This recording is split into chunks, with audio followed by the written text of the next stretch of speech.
Parti. Moi, c'est Londel. Je suis Camerounais qui a décidé de migrer pour tenter ma chance pour entrer en Espagne, passant par le Maroc. Mais j'ai eu la chance de traverser le Niger, le désert du Niger, comme beaucoup n'ont pas eu cette chance de traverser. Mais malheureusement pour moi, je suis arrivé en Algérie où je croyais que c'était un pays merveilleux. Tellement que j'avais rêvé de ce pays, je croyais que c'était un pays merveilleux. L'hospitalité ne m'a pas été facile, mais arrivé une fois à la frontière du Maroc, l'Algérie nous a arrêtés. Les Algériens nous ont arrêtés, les gendarmes algériens voulant traverser la frontière pour entrer au Maroc, ils nous ont arrêtés, disant qu'ils vont nous refouler. À ma grande surprise, nous étions une cinquantaine de personnes. La question où je veux poser un peu à tout le monde qui m'écoute, est-ce que quand une autorité, un gendarme, comme en Algérie, 3 étoiles, qui est supposé être capitaine de l'armée algérienne, a-t-il le droit de déchirer le passeport des gens en situation irrégulière? Là, je ne sais pas. Mais mes chers frères, moi y compris, j'avais un passeport camerounais aussi. Mon passeport a été déchiré sous mes yeux. Plusieurs de mes frères guinéens, maliens, tchadiens ont subi le même sort comme moi. À notre grande surprise, nous sommes aussi avec les femmes. Les femmes ont été violées. Je ne parle pas parce que je veux saboter l'Algérie. Si quelqu'un doute de ce que j'ai dit, moi je ne sabote pas l'Algérie, mais je veux que le monde entier comprenne que l'Algérie a un système de fonctionnement vis-à-vis des immigrés clandestins que je ne sais pas si l'immigré est un criminel. Les femmes qui étaient avec nous ont subi tous le viol, plus de 30 femmes. Tous ont subi le viol. Celle qui a échappé le viol, c'est celle qui a été enceinte. Sous nos yeux, c'est pas qu'on dit peut-être qu'ils vont faire ça derrière, sous nos yeux. Et moi, ça m'a un peu choqué. Je me suis déshabillé nu devant tout le monde pour revendiquer, pour crier. Mais ils m'ont pris la vidéo. Quand je suis arrivé à la brigade, ils m'ont tapé. Même là où je suis assis, j'ai encore les séquelles, des pieds cassés. Bon, maintenant les Algériens, nous croyons que c'était fini quand nous sommes à celui de refoulement.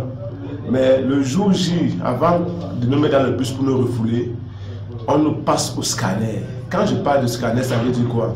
Une fouille manuelle. Ils mettent les gants, ils te fouillent, toi l'homme, moi qui est un homme, on m'a fouillé jusqu'à envoyer les doigts dans mes fesses. Pour chercher quoi? C'est l'argent qu'on cherche. J'avais 35 000 dinars sur moi. Ils ont pris mes 35 000 dinars. Moi, voilà un peu que je vais montrer un peu. Mes prothèses, j'ai des prothèses dentaires, mais ils m'ont cassé les prothèses dentaires. Comment on voit là? Elles sont cassées. Elles sont cassées. Mes prothèses sont cassées parce qu'ils ne m'ont massacré, parce que j'ai réclamé ce qui était mon droit, ce qui était mon argent, qu'ils ont pris. Ils ont dit qu'on me voulait à Samaka. Je les ai dit Samaka, c'est le désert. Quand on me voulait à Samaka, vous avez pris mon téléphone. Maintenant, vous voulez mon argent. C'est ce que j'ai fait comme à Samaka. Moi qui revenais de l'Afrique centrale, je ne suis pas dans mon pays, il n'y a pas de désert. Maintenant, je me retrouve à Samaka. Maintenant, il y a une organisation à Samaka qui s'appelle le OM. Je suis arrivé, j'ai tous les frères aussi qui sont organisés, qui disent qu'ils veulent. Quand tu veux rentrer au pays, on t'aide à rentrer au pays. Mais à ma grande surprise, c'est tous les gens qui sont déjà là à 10 mois. Ils ont déjà fait 10 mois et qui ont signé ce qu'on appelle l'adaptation volontaire pour qu'on les aide à rentrer chez eux. D'abord, les circonstances où nous donnons, ça me fait encore réfléchir pour savoir si ces mêmes gens n'ont pas une association financière bénéfice à notre image. Ça veut dire quoi? C'est comme si nous sommes devenus une marchandise.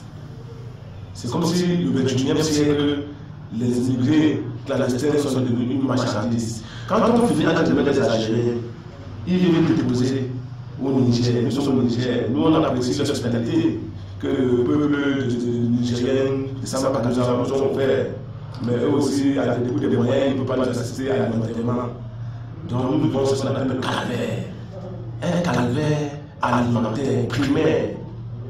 Donc quand je parle de prescription primaire, d'abord c'est alimenter, c'est la chose la plus cruciale journalière.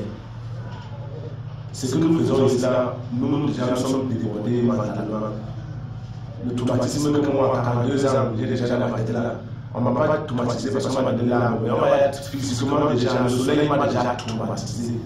Et cette nuit, par exemple, moi, hier soir, il y a une Camerounaise qui est là.